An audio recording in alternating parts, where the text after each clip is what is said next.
మనము చివరి దినాల్లో ఉన్నాం. మనం ఎలా ఉండాలనంటే దేవుని యొక్క మాటల కొరకు మనం వేగిరపడాలన్నమాట. దేవుని యొక్క మాటల కొరకు మనం వేగిరపడాలి. దేవుడు ఎవరితో ఎప్పుడు ఎలా మాట్లాడతాడో తెలియదనమాట. ఖాళీగా మనం ఇంట్లో ఉండి ఖాళీగా కూర్చోకుండా దేవుడు కృప చూపిస్తే దేవుడు కృప చూపిస్తే గనక దేవుళ్ళో మనం ఎదగాలనుకుంటా ఉంటుంటే, దేవుని యొక్క సన్నిధిని మనం అనుభవించాలంటే, మనం రూపాంతరపరచబడాలంటే మనము దేవుని యొక్క సన్నిధానంలో గడుపుతూ ఉంటాం. చిన్న పాంప్లెట్ మంది. యవ్వనస్తులు దేని చేత తమ నడతను శుద్ధిపరచుకుందురు, నీ వాక్యమును బట్టి దాన్ని జాగ్రత్తగా చూసుకున్న చేతనే కదా. కీర్తనలో 119వ అధ్యాయము 9వ వచనము. యూత్ మిషన్ వారు నిర్వహించు. ఇక్కడ యూత్ మిషన్ వారు నిర్వహించు అని మామూలుగా పెట్టాము. రానున్న రోజుల్లో దీన్ని ఎలా పెడతామంటే యువతల లెఫ్ట్ సైడ్ మన లోగో ఉంది, చూస్తున్నారా? లెఫ్ట్ సైడ్ మన చర్చి లోగో ఉంది. Jesus Christ resurrection power church logo ఉంది. మొట్టమొదటిసారి కనుక మనం యూత్ మిషన్ అంటే పేరు ఇంకా రివీల్ చేయలేదు. క్రిస్టియన్ యూత్ గ్యారేజ్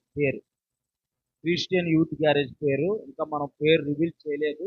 అందుకొరకు యూత్ మిషన్ వారు నిర్వహించు అని పెట్టాం పాంప్లెట్లో. రానున్న రోజుల్లో మనము యేసుక్రీస్తు పునరుద్ధాన శక్తి సంఘము మరియు క్రిస్టియన్ యూత్ గ్యారేజ్ వారు నిర్వహించు అని పెడతాం అనమాట. రానున్న రోజు ఈ పాంప్లెట్ అదరాబదర అయిపోయింది అనమాట. తర్వాత నేను అంతా అయిపోయిన తర్వాత మళ్ళీ నేను ఇంటికి వచ్చిన తర్వాత చూస్తే కొన్ని కరెక్షన్లు ఉన్నాయి.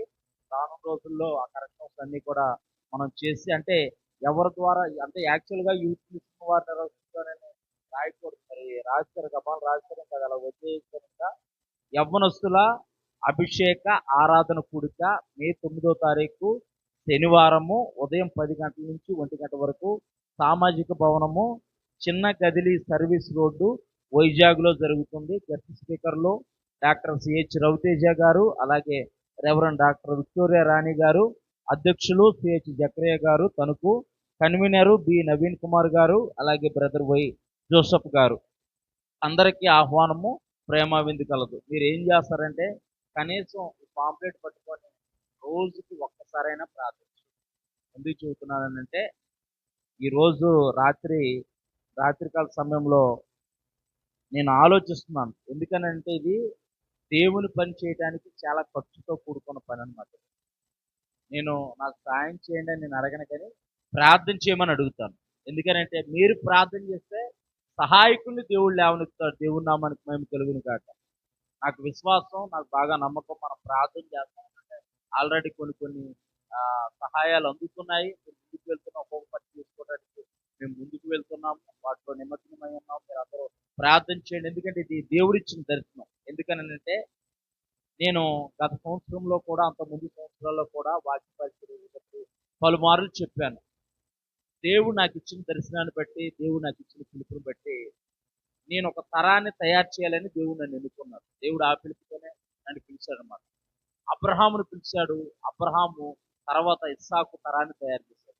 ఇస్సాకు యాకోబు తరాన్ని తయారు చేశాడు. యాకోబు నుంచి అలాగా యేసేపు, ఒక తరము తర్వాత దేవుని జనాంగంగా వారు ప్రజలు మార్చబడ్డారు. దేవుని నామానికి మేము కలిగించారు. మన తరముతోనే మనం అంతరించుకోకూడదు. మన క్రైస్తత్వం కానీ, మన భక్తి జీవితం కానీ, మన యథార్థత కానీ మన తరంతో అంతరించిపోకూడదు. దేవుడు అలాగే పిలిచాడు నన్ను. నీ నుంచి నీ తరం మారిపోయింది అన్నాడు. ఆ పిలుపుతో పిలిచాడు దేవుడు.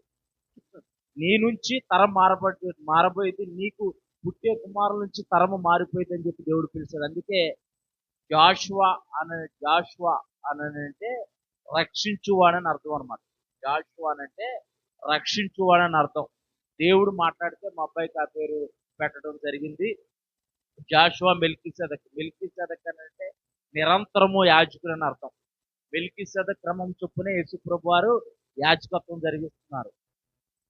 అహరోను క్రమం చొప్పున కాదు, మెల్కీసెదెక్ క్రమం చొప్పున ఆయన నిరంతరము యాజకుడై ఉన్నాడు. రానున్న దినాల్లో వాటి గురించి వివరణాత్మకంగా మనం ధ్యానిద్దాము. ఈ యొక్క యవ్వనస్తుల అభిషేక ప్రార్థన కొరకు మీరు అందరూ కూడా పాంప్లెట్ మీద చేపెట్టి రోజుకు కనీసం ఒక్కసారైనా మీరు ప్రార్థన చేసుకునేటప్పుడు, అయ్యా మీ సేవకులు భారంతో బాధ్యతతో మరి కార్యక్రమాన్ని నిర్వర్తిస్తున్నారు, మీరు కనికరం చూపించి దీనికి కావాల్సిన వనరులు మీరు సమకూర్చుంటే సహకారులు లేవనెత్తండి. యూత్‌ని అంటే యవ్వనస్తుల్ని మీరు నడిపించండి. యవ్వనస్తుల్ని మీరు నడిపించండి అని చెప్పేసి మీరు ప్రార్థన చేయండి. ఎందుకంటే ఇంత ప్రయాసపడి యవ్వనస్తులు రాకపోతే కొంతమందైనా, కొద్దిమందైనా సరే దేవుని కొరకు నమ్మకమైన వారిగా కొంతమంది నిలబెట్టాలని ఆకాంక్ష నాకుంది. అలాగే దైవజనులకు కూడా దేవుడు దర్శనమిచ్చాడు. యవ్వనస్తుల పరిచర్య మీరు చేయాలని చెప్పి దేవుడు దైవజనులు రవితేజ గారికి దర్శనమిచ్చాడు. ఈ దర్శనాలన్నిటిని కలిపి ఒక గాడి మీదకి మీరు తీసుకొచ్చి మేమందరం ముందుకు అడుగు వేస్తున్నాం. మీరు అందరూ అనుదిన ప్రార్థనలో తప్పకుండా ప్రార్థన చేయండి.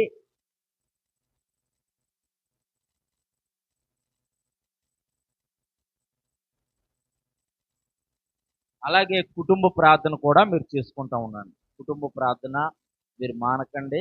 మీ పిల్లలకు కూడా మీరు ప్రార్థన చేసుకోవటం అలవాటు చేయించండి. ఎందుకనంటే రానున్న దినాల్లో చాలా భయానకమైన వాతావరణంలోకి మనం వెళ్ళబోతున్నాం. రానున్న దినాల్లో దేవుని చిత్తమైతే దేవుడు కొన్ని ఆలోచనలు పెట్టాడు. ప్రకటన గ్రంథము మనం ధ్యానించాం. రానున్న దినాల్లో ఒక నెల, 2 నెలలు అయిన తర్వాత మాక్సిమం జూన్ నెల నుంచి ప్రకటన గ్రంథం మనం ధ్యానం చేద్దాం. ఇప్పుడు ఎన్నున్న దినాల్లో ప్రకటన గ్రంథం ధ్యానించడం చాలా అవసరం ఇప్పుడున్న దినాల్లో. అందుకే పిల్లలకు కూడా దేవుని యందు భయభక్తులు కలిగి జీవించడం నేర్పించండి. నేను నేను తెలుసుకున్న దాన్ని బట్టి దేవుడు నాతో మాట్లాడిన దాన్ని బట్టి నేను చెప్పేది ఏంటంటే సాఫీగా సాగే సంవత్సరం అంటే ఈ 2026 సంవత్సరమే. 2026 సంవత్సరం దాటిన తర్వాత వచ్చే సంవత్సరాలన్నీ చాలా గొడ్డు కాలంలోకి మనం వెళ్ళబోతున్నాం. క్రైస్తవత్వం ఒకటే కాదు, భూమి మీద పుట్టిన ప్రతి నరుడు కూడా, ప్రతి ఒక్కడు కూడా గడ్డు కాలంలోకి వెళ్ళబోతున్నారు. చాలా భయానకమైన వాతావరణంలోకి వెళ్ళబోతున్నాడు. ఇది ఆషామాషి విషయం కాదు. నేను తెలుసుకున్న తర్వాత దేవుని దగ్గర నుంచి మాట వచ్చిన తర్వాత నాకు చాలా ఆందోళన మొదలైంది. అందుకే నేను మీతో సంఘంతో పంచుకోవాలని చెబుతున్నాను. రానున్న దినాలు ఎలా ఉంటాయంటే ఇప్పుడంటే మనం మైక్ పెట్టుకొని చిన్నగా ఒక ఇల్లు తీసుకొని ఆరాధన చేసుకుంటున్నాం. రానున్న దినాల్లో యేసు ప్రభు అని పేరు పలికితే చంపేస్తారు. నువ్వు బైబిల్ పట్టుకొని రోడ్డు మీద వెళ్తా ఉంటుంటే నిన్ను చంపేస్తారు. నీ ఇంట్లో యేసు ప్రభువుకు సంబంధించిన ఫోటోలు కానీ వాక్యాలు కానీ ఏమైనా కనపడితే నిన్ను చంపేస్తారు. అలాంటి భయానకమైన వాతావరణ, భయానకమైన పరిస్థితుల్లో కరువుల్లో కాటకాలు అలాంటివి రాబోతున్నాయి. ప్రభు మీద ఆధారపడదాం. అకౌంట్లో లక్షల లక్షల డబ్బు ఉన్నంత మాత్రాన మనం ఏమి ఆస్వాదింపబడము, మనమేమి పోషించబడము. ఆ డబ్బు మనకు అక్కడికి రాదు, ఆ డబ్బు మనల్ని రక్షించదు.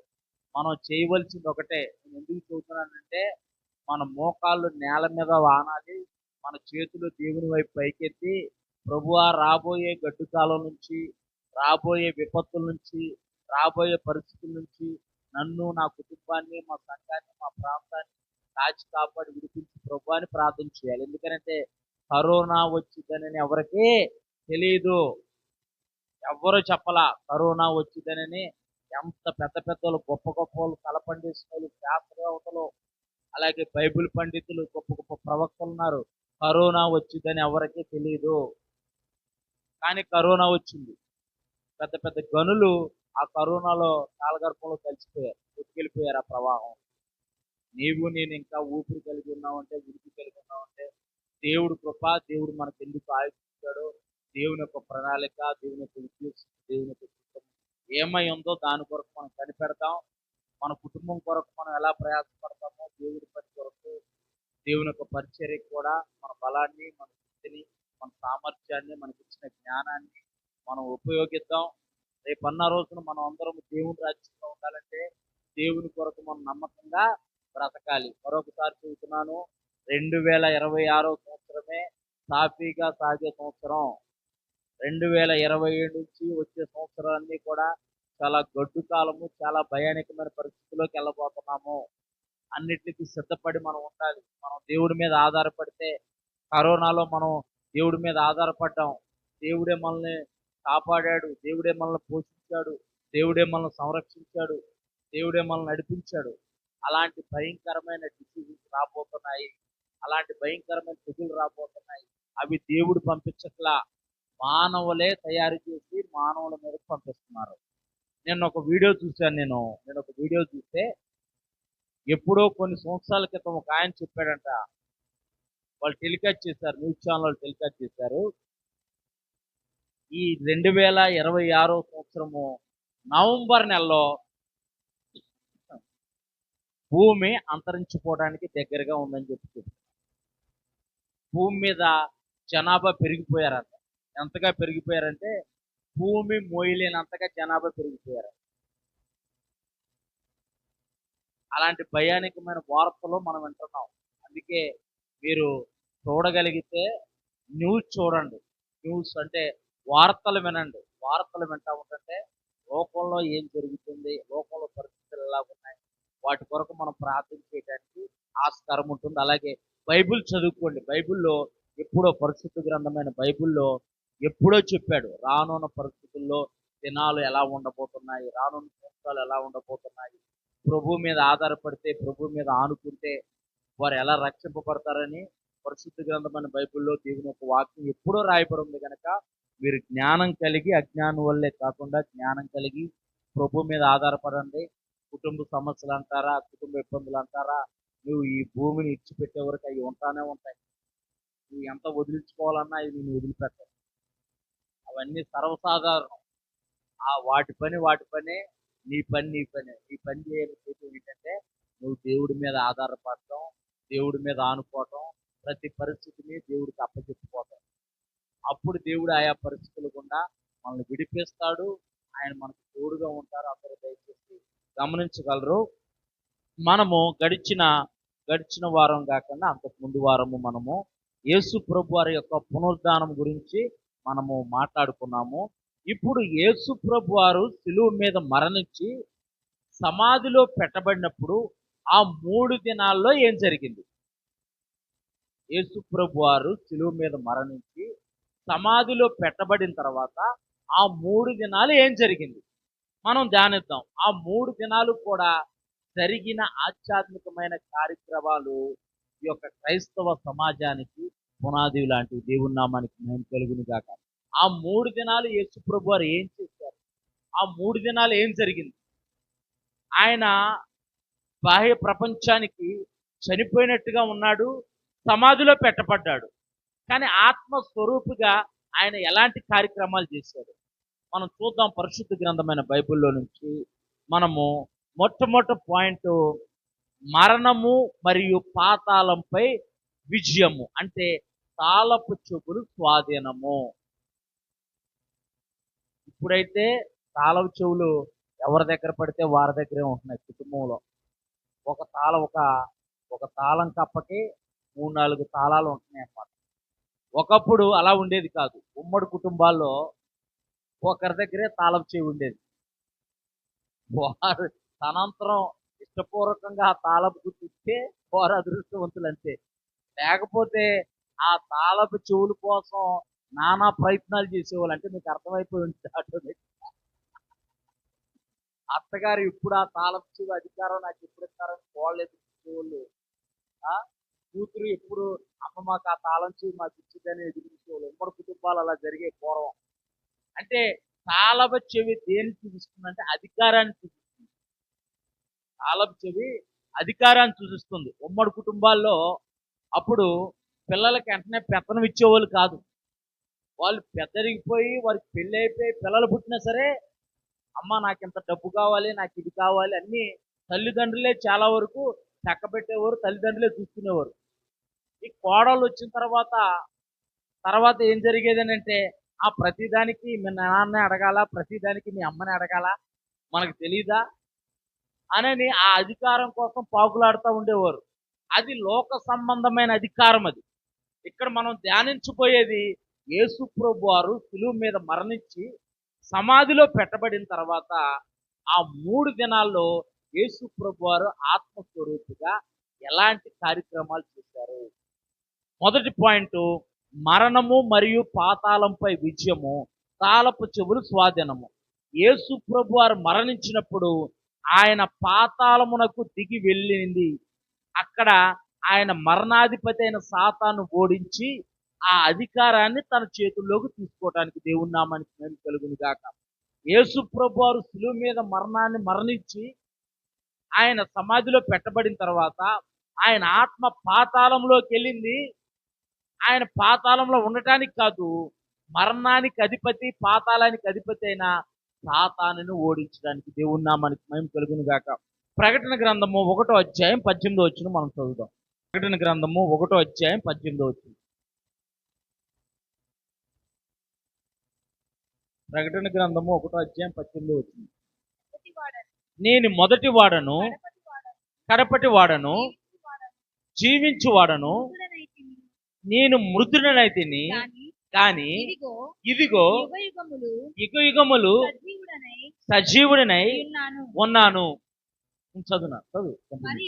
మరియు మరణము యొక్కయు పాతాళ లోకము యొక్కయు తాళపు చెవులు ఇప్పుడు ఎవరి స్వాధీనంలో ఉన్నాయంట?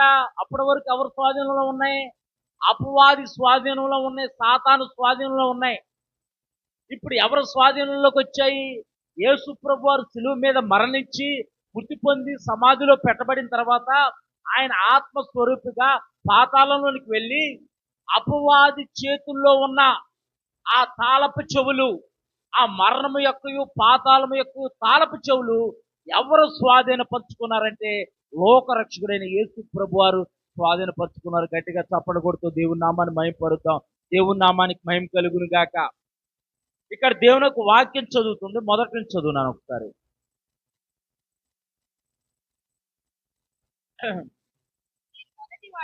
నేను మొదటి వాడను, కడపటి వాడను, జీవించువాడను.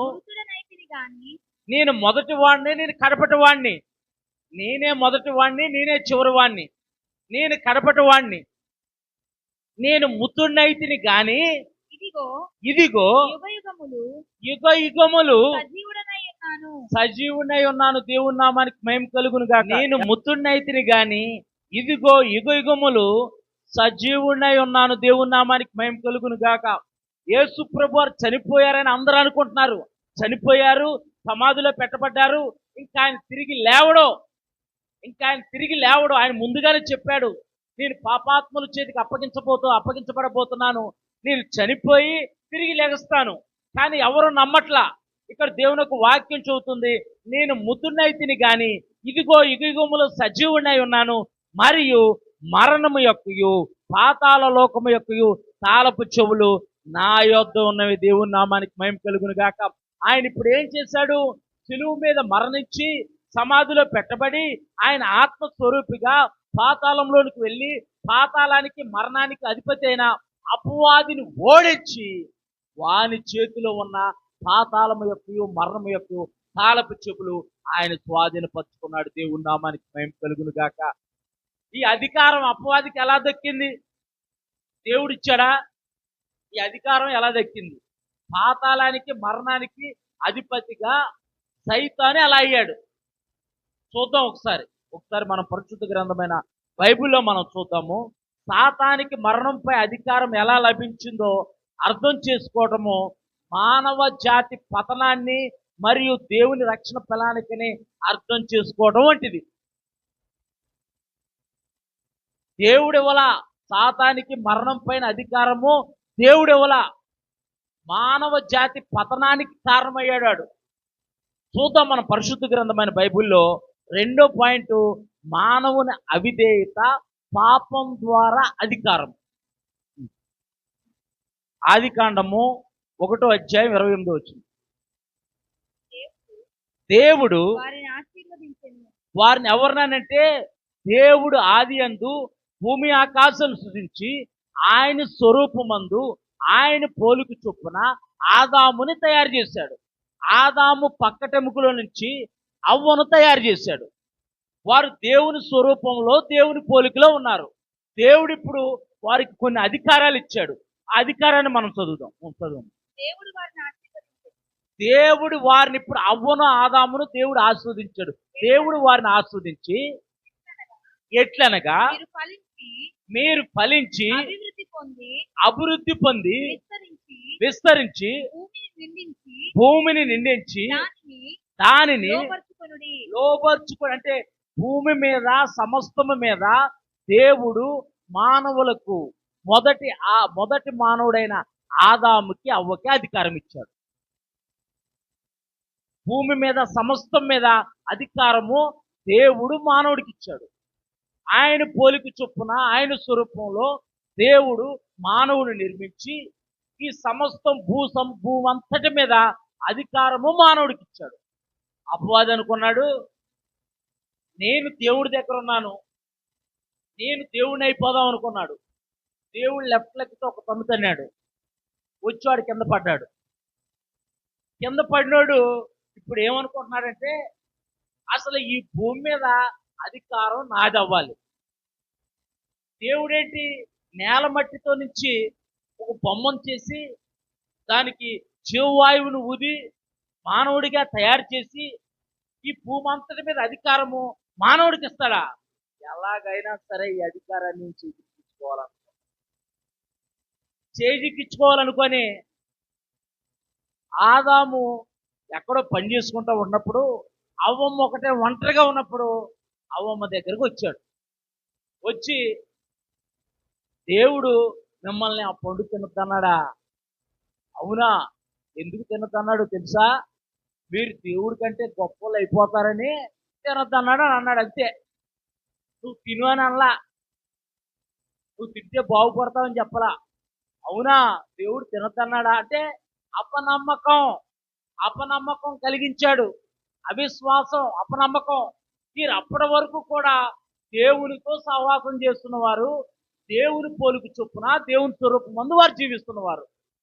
దేవుడు వారిని మొట్టమొదటిగా మరణము లేని మానవులుగా దేవుడు తయారు చేశాడు. మొట్టమొదటిగా నిర్మించిన అవ్వకు ఆదాముకు మరణం లేదు. వారు మహిమ శరీరంతో ఉన్నారు.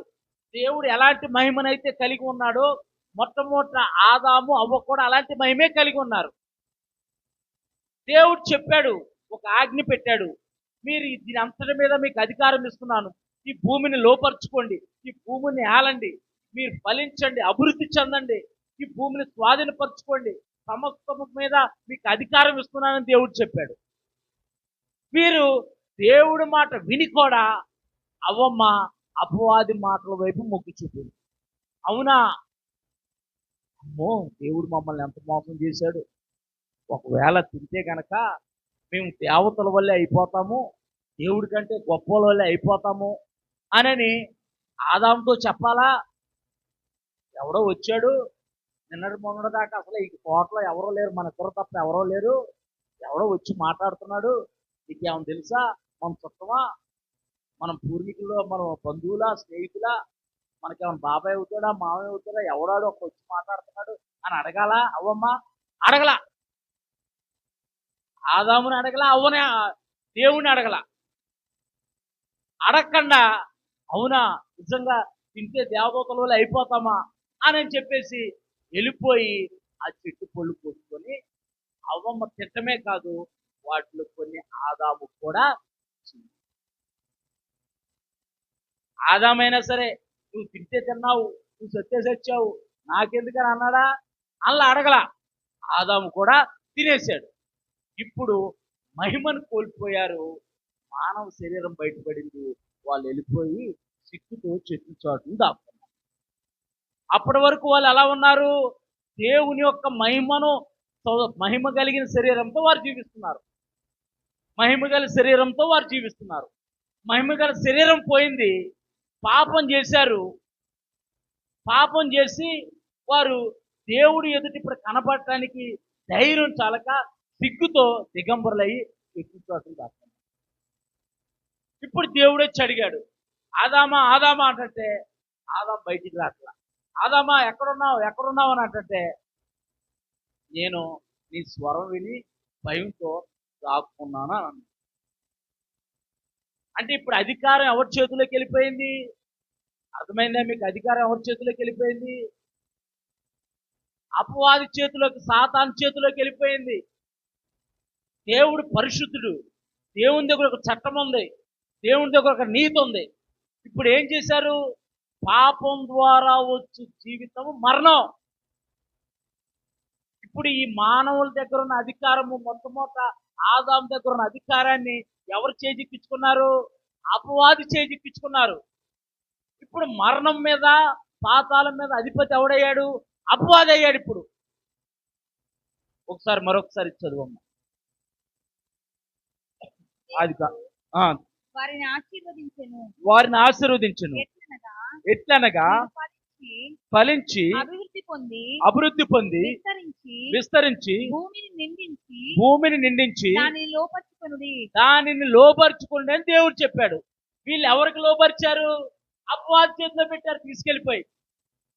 వీళ్ళకి అధికారం లేదు, అపవాదికి అధికారం దక్కింది. అందుకే దేవుని ఒక వాక్యం చెబుతుంది. 1 యోహానుకు రాసిన పత్రిక 3:8 పాపం చే ప్రతివాడు అపవాది సంబంధి. ఒకసారి చదువమ్మా. 1 యోహానుకు రాసిన పత్రిక 3:8 అపవాది మొదటి నుంచి గనుక ఎలా ఉన్నాడంటే, అపవాది మొదటి నుంచి పాపం చేస్తున్నాడు. వాడు మనుషులను మోసం చేస్తున్నాడు. అపవాది మొదటి నుంచి పాపం చేయించున్నాడు గనక పాపం చేయవాడు అపవాది సంబంధి. పాపం చేసే వాళ్ళు ఎవరో అపవాది సంబంధులు అయిపోతారు. ఇప్పుడు పాపం ద్వారా వచ్చే జీవితం ఏంటి? మరణం. అందుకే మరణం మీద వాడు ఆధిపత్యాన్ని సంపాదించుకున్నాడు. పాపం చేసే వాళ్ళందరికీ సపరేట్ ప్లేస్ ఒకటి ఏర్పాటు చేయగలడు. రారా, నువ్వు నా పార్టీ రా, నువ్వు మా ఊడిరా అని చెప్పేసి అది అప్పుడు సంగతి సపరేట్ ప్లేస్ ఏర్పాటు. అది పాతాళము. అది పాతాళము. మనము చదువుకున్నాము ఇక్కడ.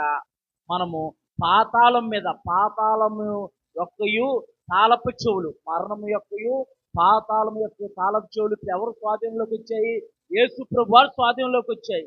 ఎందుకనంటే దేవుడు మానవుడిని తన స్వరూపంలో సృష్టించి భూమిపైన అధికారాన్ని ఇచ్చాడు. అయితే మనిషి దేవుడి మాటకు అవిధేయత చూపించి సాతాను అనగా సర్పం మాట విని పాపం చేసినప్పుడు ఆ అధికారము సాతాను చేతుల్లోకి వెళ్ళిపోయింది. ఇంకా మీకు స్పష్టంగా అర్థం కావాలంటే రోమీలకు రాసిన పత్రిక 6:23.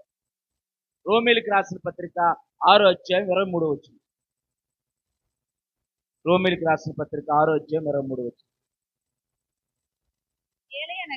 ఏలయనగా పాపము వలన వచ్చే జీతము మరణము. పాపం వల్ల వచ్చే జీతం మరణము.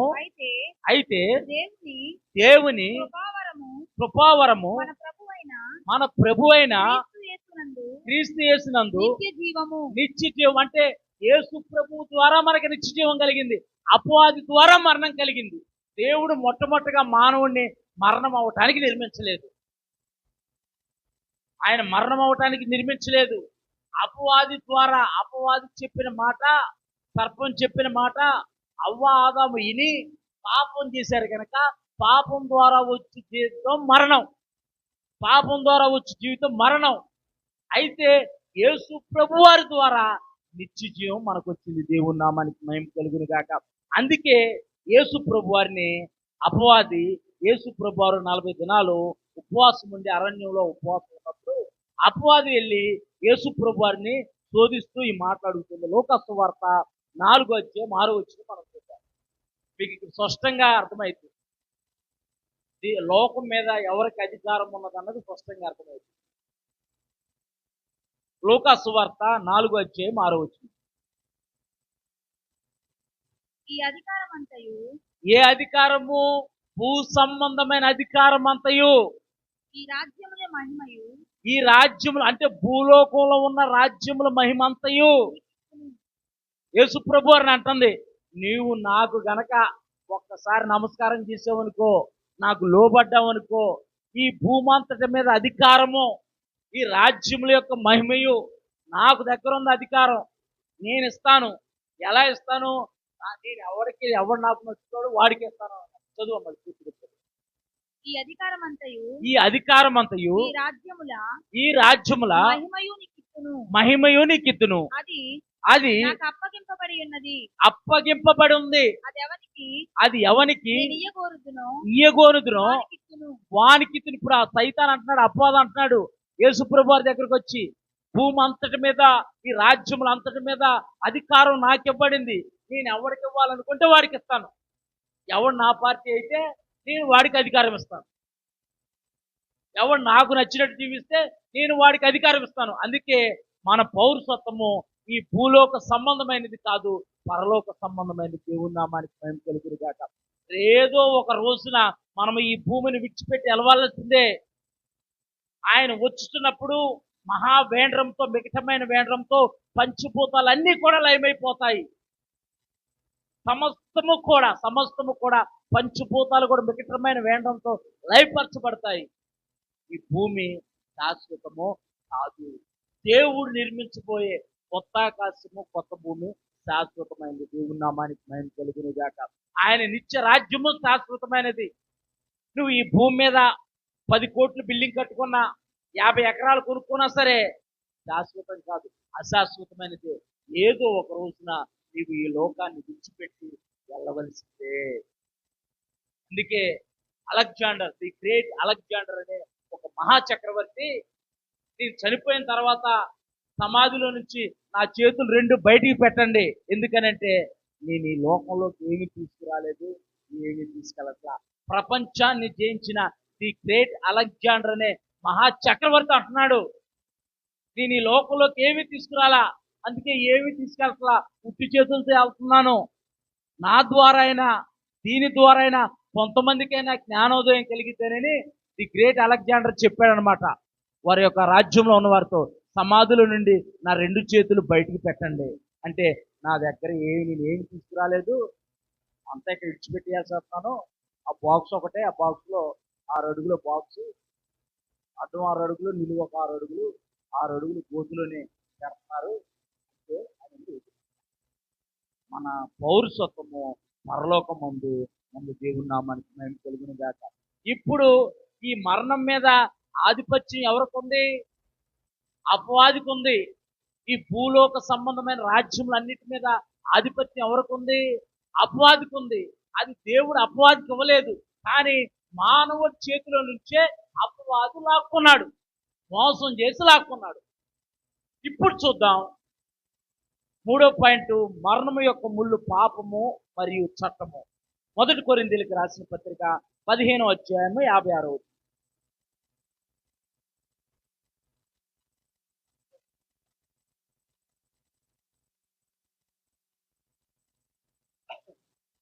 పదిహేను 1 కొరింథీయులకు రాసిన పత్రిక 15వ అధ్యాయం 56వ.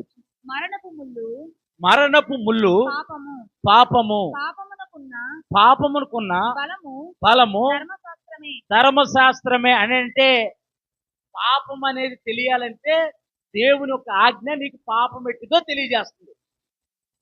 దొంగిలించవద్దు అంటే ఆజ్ఞ నీకేం తెలియజేస్తుంది? పాపం ఎట్టిదో తెలియజేస్తుంది ఆజ్ఞ.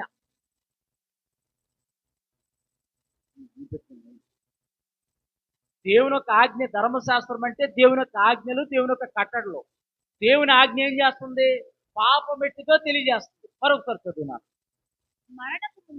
మరణపు ముళ్ళు పాపం అంటే మరణపు ముళ్ళు. మరణపు ముళ్ళుకి బలం ఏంటి? పాపం చేయటం ద్వారా మరణం వచ్చింది. కానీ పాపం అనేది తెలియాలంటే ఎలా తెలుస్తుంది? దేవుని యొక్క ఆజ్ఞ పాపం ఎట్టిదో తెలియజేస్తుంది. చదువునారా. పాపమునకున్న బలము ధర్మశాస్త్రమే. అయినను మన ప్రభు అయిన యేసుక్రీస్తు మూలముగా మనకి జయం అనుగ్రహించున్న దేవునికి స్తోత్రం కలుగును గాక. దేవుని నామానికి మహిమ కలుగును గాక. అంటే చట్టం ఒకటి ఉంది, దేవుని దగ్గర ఒక చట్టం ఒకటి ఉంది. ఆ చట్టం ఏం చేస్తుంది? మరణం ఎలా సంక్రమిస్తుందో తెలియజేస్తుంది. మనం చూద్దాం 4వ పాయింట్, సాతాను అధికారాన్ని ఎలా నాశనం చేశాడు. మరి ఈ చట్టాన్ని దేవుడు ఉల్లంఘించాడా, పాటించాడా? మానవుడు ఎవడో కూడా ఈ చట్టాన్ని అధిగమించలేకపోతున్నాడు, దీన్ని నెరవేర్చలేకపోతున్నాడు. ఈ భూమి మీద పుట్టిన ప్రతి మానవుడు కూడా పాపంతోనే జీవిస్తున్నాడు. ఎంత గొప్పవాడైనా, ఎంత ధనికుడైనా, ఎంత పేరు ప్రఖ్యాతులు కలిగిన వాడైనా, ఎంత భక్తిపరుడైనా సరే అతనిలో ఎక్కడో ఒక చోట ఏదో ఒక కోణంలో పాపము ఉంటా ఉంది. ఎందుకనంటే పాపం ఉంటా ఉంటుందనంటే అది మన ఆది పితరుడైన మొదటి ఆదాము నుంచి అది మనకి సక్రమించింది. అందుకే పరిశుద్ధ గ్రంథమైన బైబిల్లో బాలుని యొక్క స్వభావం చిన్నతనం నుంచి మూఢత్వంగానే ఉండిద్దంట. చిన్నతనం నుంచి ఎలాగుండిద్ది? మూఢత్వం చిన్నతనం నుంచి స్వాభావికంగా ఉండిద్దంట. అందుకే మనం అంటా ఉంటాం, ఒరే వీడి తాత పోలికి తాత కూడా ఇలాగ అలవాటు చేస్తాం. ఇది మేనమా పోలిక, ఆడు కూడా తొందరగానే ఉంటాడు. ఇది ఎక్కడి నుంచి వచ్చింది? మన తాత దగ్గర నుంచో, మన మామయ్య దగ్గర నుంచో, మన పితరుల దగ్గర నుంచో కాదు, మన మూల పురుషుడైన ఆదాము దగ్గర నుంచి మనకి సంక్రమించింది. అందుకే మీకు స్పష్టంగా అర్థం అవ్వాలంటే దావీదు భక్తుడు అంటాడు, నా తల్లి నా తల్లి పాపము అందే గర్భము ధరించిందని. అంటే పాపం చేయటం వల్ల ఆ తల్లి గర్భం ధరించలా, పాపము సంక్రమించిందంటే రక్తంలోనే ఉంది పాపం. పాపం మానవుని రక్తంలోనే ఉంది. మరి ఈ పాపం పోవాలంటే పరిశుద్ధులైన రక్తం చిందించబడాలి. మరి ఆ పరిశుద్ధులు ఎవరో ఉండట్లేదు. దేవుడు ప్రవక్తలు పంపించాడు, న్యాయాధిపతులను పంపించాడు, అపోస్తులను పంపించాడు, గొప్ప గొప్ప వారిని పంపించాడు. ఎవరు కూడా ఎక్కడో ఒక చోట తప్పిపోతూనే ఉన్నారు. ఎందుకంటే వారు మానవులుగా జన్మిస్తున్నారు. పరిశుద్ధుని రక్తం చిందింపబడితేనే పాప విమోచన కలిగింది. సాతాను అధికారాన్ని యేసు ఎలా నాశనం చేశాడు? ఇప్పుడు ఒక అధికారంతో వాడు ఉన్నాడు, అపవాది చేతిలో ఒక అధికారం ఉంది. ఆ అధికారాన్ని నాశనం చేయాలి. ఎవరు నాశనం చేస్తారంటే ఎవరో కనపడట్లా. అందుకే రోమిలికి రాసిన పత్రికలు ఉంది, అందరూ పాపము చేసి దేవుడు అనుగ్రహించి మహిమను పొందలేకపోతున్నారు. దేవుడు మహిమ ఇవ్వాలనుకుంటున్నాడు, కానీ అందరూ ఎక్కడో ఒక చోట త్రోవ తప్పిపోతున్నారు.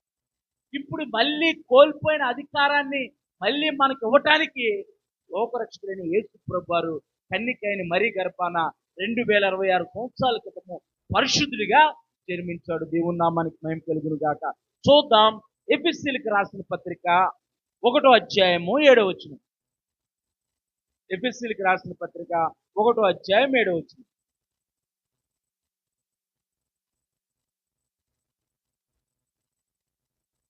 ఒకటో అధ్యాయం 7వ వచనం. ఎఫెసీయులకు రాసిన పత్రిక.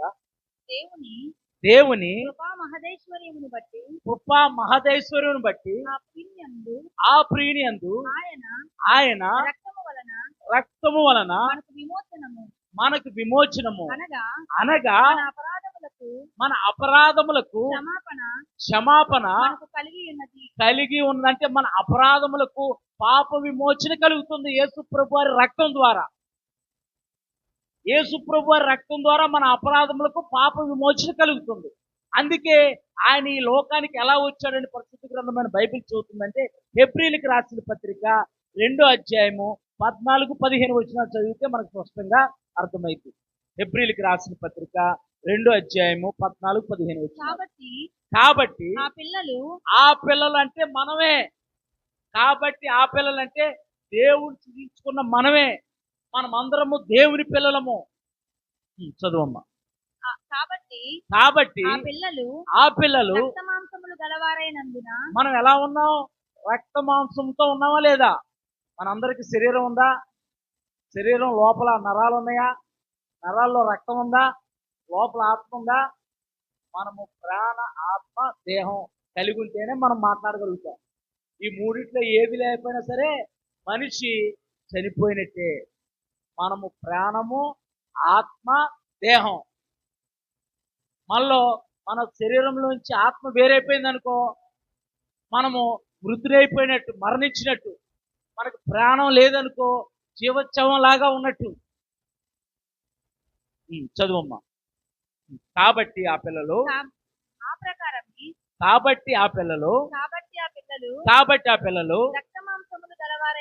రక్త మాంసం అంటే మనం రక్త మాంసంతో ఉన్నాం.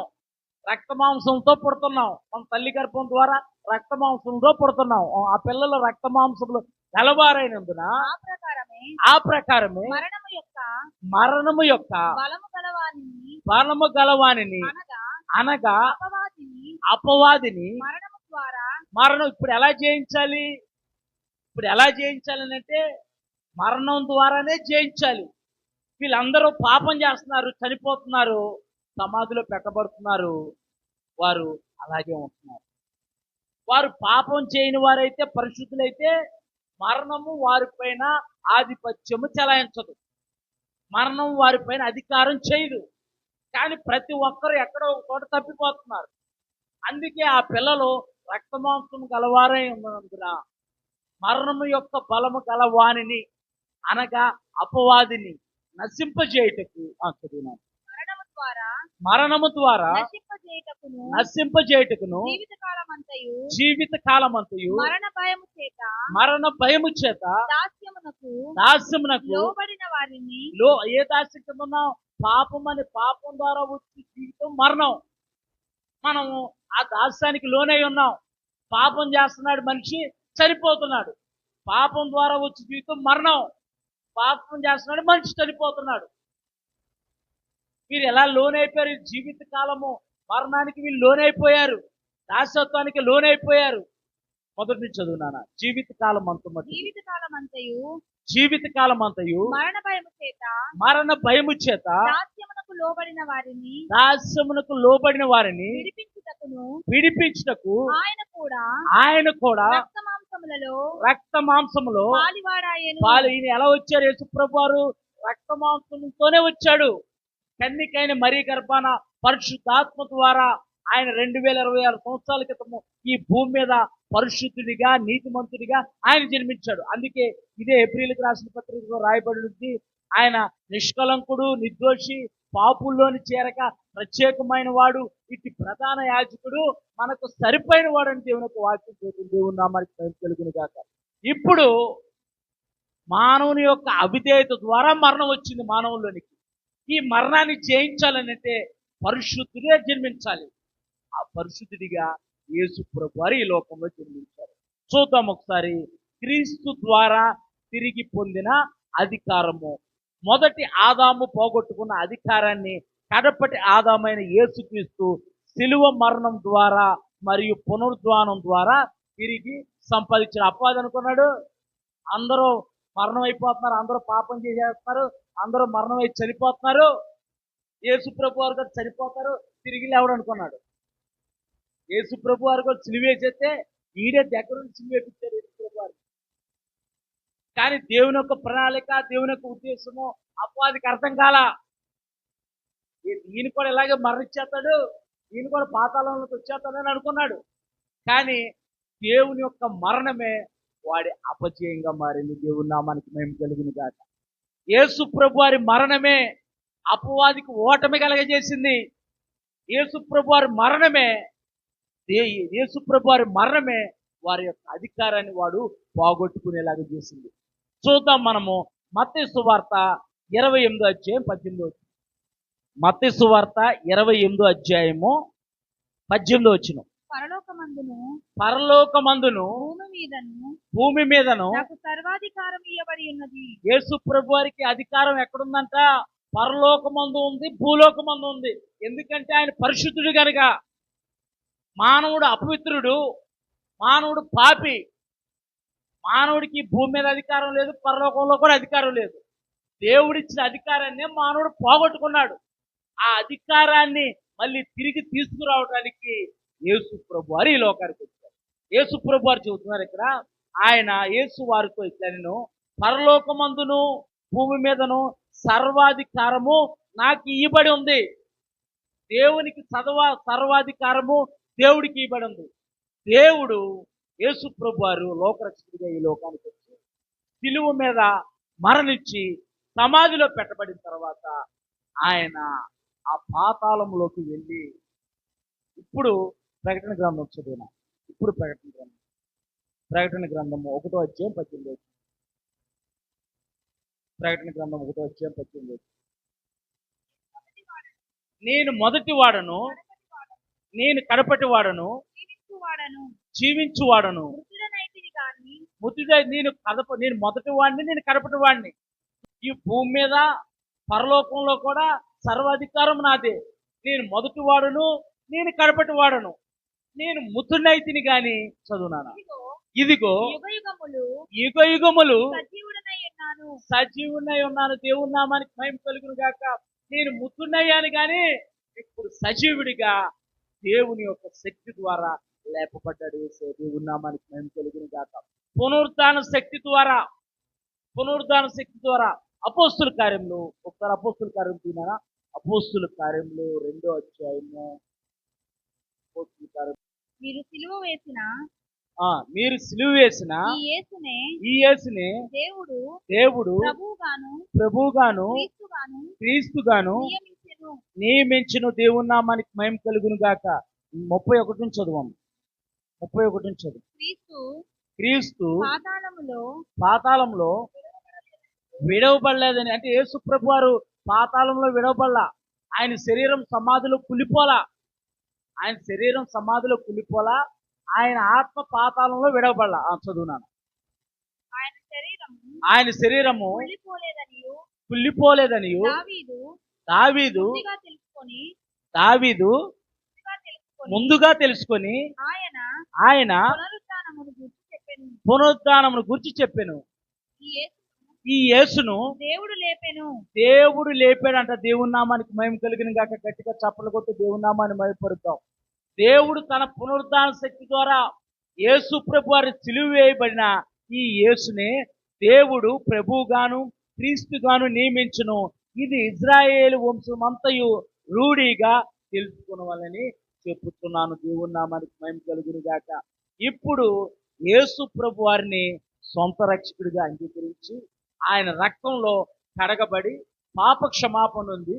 ఆయన సంఘంలో చేర్చబడి విశ్వాసంతో, యథార్థతో, నమ్మకత్వంతో యేసు ప్రభు వారిని వెంబడిస్తూ ఉంటుంటే మనము శారీరకంగా చనిపోతాం. కానీ మళ్ళీ మన ప్రియుడు, మన రక్షకుడు, ఈ లోక రక్షకుడు ఆయన మధ్యాకాశానికి వచ్చినప్పుడు మనకంటే ముందుగా మృతి పొందిన వారు లేపబడతారు. ఆ మీదట సజీవులుగా ఉన్న మనము దేవుని యొక్క పునరుద్ధాన శక్తిని పొందుకొని మనము వారితో కూడా దేవుని యొక్క మధ్య ఆకాశానికి, దేవుని యొక్క గొర్రెపిల్ల వివాహ మహోత్సవంలో మనం అందరము పాల్గొంటాం. దేవుని నామానికి మహిమ కలుగును గాక. యేసు ప్రభు వారు ఇప్పుడు సిలువలో మరణించిన, సమాధిలో పెట్టబడిన ఆ 3 దినాల్లో జరిగిన కార్యాన్ని మనము ధ్యానించాం. దేవుని నామానికి మహిమ కలుగును గాక. అంటే యేసు ప్రభు, అందుకే యేసు ప్రభు వారు మనకి ఇచ్చిన, మన యొక్క సంఘానికి ఇచ్చిన వాగ్దానము మనం ఒకసారి చదువుతున్నాము. యోహాను సువార్త 11వ అధ్యాయం చదువుతున్నాను. యోహాను సువార్త 11వ అధ్యాయం చదువు. యోహాను సువార్త 11వ అధ్యాయం చదువు. 25 నుంచి 26 వచ్చిన చదువు. 25 నుంచి. అందుకు యేసు పునరుత్థానమును జీవమును నేనే. ఇప్పుడు అంటున్నారు యేసు ప్రభు వారు, పునరుత్థానమును జీవమును నేనే. ఆయన ఎందుకంటే మరణాన్ని తిరిగి లేచాడు.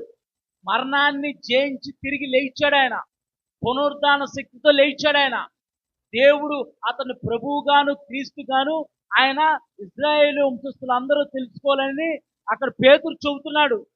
పునరుద్ధాన శక్తి ద్వారా ఆయన యొక్క సమాధిలో ఆయన శరీరం కులిపోలా. సమాధిలో ఆయన శరీరం కులిపోలా.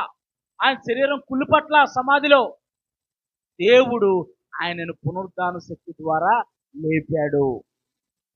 ఇప్పుడు యేసు ప్రభువారు చెబుతున్నారు, యోహాను సువార్త 11వ అధ్యాయం 25, 26 వచనాలు. అందుకు యేసు పునరుద్ధానమును జీవమును నేనే. పునరుద్ధానము జీవము నేనే.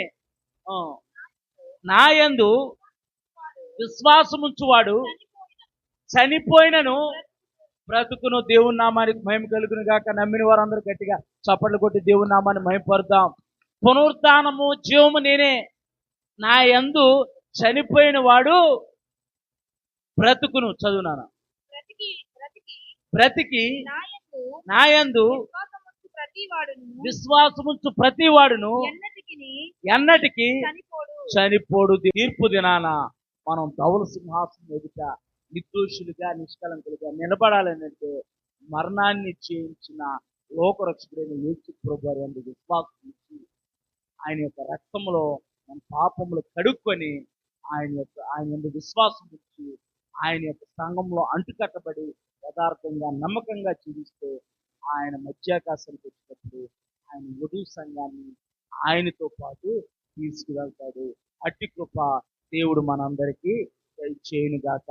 అందరం ప్రార్థన చేసుకుందాం. అవును ప్రభా, అయా మరణాన్ని చేయించిన, అయా అది మరణం యొక్కయు పాతాళం యొక్క కాలపు చెవులు స్వాధీనపరుచుకున్న సర్వశక్తిమంతుడా, అయా మరణంపై తండ్రి ప్రభ, అయా తండ్రి ప్రభ ఉన్న అధికారాన్ని ప్రభ అపవాది చేతుల నుంచి అయా తండ్రి జయించిన వాడా పునరుద్ధానుడా పునరుద్ధానుడా పునరుద్ధానుడా పునరుద్ధానుడా అయా అయా అయా నన్ను సరిచేయండి. మీ రక్తంలో కడగండి. మా అపరాధములు కడగండి ప్రభా. మా అపరాధములు కడగండి. మా దోషములు కడగండి. అయా నిష్కలంకమైన నీ రక్తంతో కడిగి అయా అయా మరణాన్ని జయించిన వాడు నీవు ప్రభా. నీ యందు విశ్వాసం ఉంచువాడు చనిపోనని అంటున్నావు ప్రభా. అయా విశ్వాసం ఉంచాలి. నీ యందు విశ్వాసం ఉంచాలి ప్రభా. నీ యందు విశ్వాసంతో మేము జీవించాలి ప్రభా. ఆయన అటు కృప మాకు దయచేయండి. అటు కృప మాకు దయచేయండి ప్రభా. అపవాది చేతిలో నుంచి అయా మరణం చేతిలో నుంచి ఆయన ఆయన మీరు మమ్మల్ని విడిపించారు. మీరు మమ్మల్ని విడిపించారు. మీరు మమ్మల్ని విడిపించారు నాయన. అయా తండ్రి ప్రభా, మీరు మమ్మల్ని విడిపించారు నాయన. నీకు వందనాలు ప్రభా. నీకు వందనాలు తండ్రి. నీకు స్తోత్రాలు ప్రభా. నీ రక్తంతో కడగండి. నీ రక్తంతో కడగండి ప్రభా. అయా నీ పరిశుద్ధమైన రక్తంతో కడగండి. మా అపరాధములు కడగండి. మా దోషములు కడగండి ప్రభా. అపవాది చేతిలో నుంచి మీరు మమ్మల్ని విడిపించారు నాయన. మీకు వందనాలు నాయన. మీకు స్తోత్రాలు ప్రభా. మరణం పైన ప్రభా అయా తండ్రి ప్రభా, మరణాన్ని తిరిగి లేచి మరణాన్ని జయించి తిరిగి లేచి ప్రభా అయా అయా తండ్రి నీ అందు విశ్వాసం ఉంచి నీ అందు నమ్మిక ఉంచిన వారిని ప్రభా అయా నీ పునరుద్ధాన శక్తితో మీరు లేవనెత్తుతానంటున్నారు ప్రభా. నిత్య జీవాన్ని మాకు ఇచ్చారు. నిత్య జీవాన్ని మాకు ఇచ్చారు నాయన. నీకు వందనాలు ప్రభా. నీకు స్తోత్రాలు అంటూ దేవుని వైపు చూద్దాం. మన ముందు ఉంచబడిన ఆయన శరీరము ఆయన రక్తం కొరకు ప్రార్థన చేసుకొని మనమందరము శ్రద్ధ భయభక్తులతో ఆయన శరీరంలో ఆయన రక్తంలో పాలుభాగస్తులు అవుదాం. అందరము కూడా యేసు ప్రభువు వారి రక్తంలో కడగబడి నీటి బాప్తిసం పొంది ఆయన సంఘంలో చేర్చబడిన ప్రతి ఒక్కరూ కూడా ఆయన రక్తంలో ఆయన శరీరంలో పాలుబొంపులు పొందడానికి అర్హులు. మిమ్మల్ని మీరు పరీక్ష చేసుకుని వల్ల తీర్పు పొందకపోవడం దేవునికి వాక్యం చూడండి. మనల్ని మనమే పరీక్షించుకోవాలి. అవును ప్రభా, నేను తెలిసి తెలియక పొరపాట్లు చేసి ఉంటే దయతో క్షమించి మళ్ళీ ఎటువంటి పొరపాట్లు చేయకుండా యథార్థంగా నమ్మకంగా అయా విశ్వాస సంబంధమైన భక్తి జీవితాన్ని కొనసాగించే విధంగా నా జీవితాన్ని వెలిగించు ప్రభా. నా దోషములు క్షమించు, మా అపరాధములు క్షమించు, మా పాపములు క్షమించు అంటూ దేవుని వైపు చూద్దాం. ఆయన శరీరంలో ఆయన రక్తంలో పాలుభాగస్తులు అవుదాం. ఇంకా అందరూ కూడా ఒకరికొకరు ప్రార్థన చేసుకోండి. కాలనీలో ఉన్న వాళ్ళు కూడా ఒకరు యోగక్షేమాలు ఒకరు తెలుసుకోండి. ఒకరు యోగక్షేమాలు ఒకరు తెలుసుకొని ఒకరినొకరు పలకరించుకోండి. ఒకరినొకరు వందనాలు చెప్పుకోండి. ప్రార్థన చేద్దాం. పరిశుద్ధుడైన తండ్రి, కనికర పూర్ణుడా, కృపగల దేవా, నీ పరిశుద్ధమైన అత్యున్నతమైన ఘనమైన నామాన్ని బట్టి వందనాలు, కృతజ్ఞతా స్తోత్రాలు తండ్రి. ఈ ఉదయకాల సగంలో ప్రభా ఇటు రీతిగా కుటుంబాలుగా మేము కలిసి నీ సన్నిధిలో చేరి నీ నామాన్ని గణపరిచే భాగ్యాన్ని మీరు మాకు ఇచ్చారు ప్రభా. ఆయా బిడ్డల ప్రయాసతో భారంతో ప్రభా నీ మందిరానికి వచ్చారు. వచ్చిన ప్రతి కుటుంబాన్ని పేరు పేరున మీరు జ్ఞాపకం చేసుకోండి. ప్రతి కుటుంబాన్ని మీరు దీవించండి.